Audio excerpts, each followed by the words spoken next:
Hi, welcome to Raviansphysics. Here we will learn about physics with animation effect.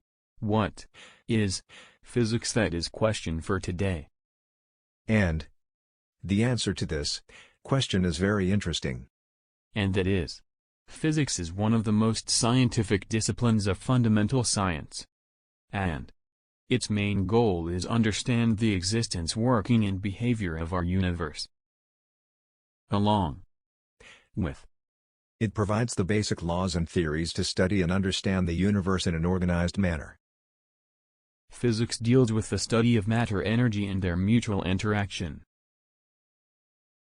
That means matter and energy are the main characters in physics.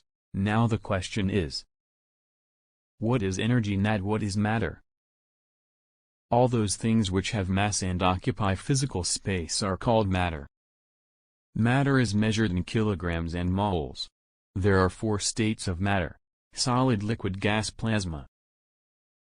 The ability of a body to do work is called energy. Basic forms of energy are kinetic energy, energy due to motion of an object; potential energy, energy due to height of an object. Now what does mean energy-mass interaction? One of the striking results of Einstein's theory of relativity is that mass and energy are equivalent and convertible one into the other. Mass-energy equivalence of the mass and energy is described by Einstein's famous formula E=mc². In other words, energy equals mass multiplied by the speed of light squared. Thanks for watching. Please like and subscribe.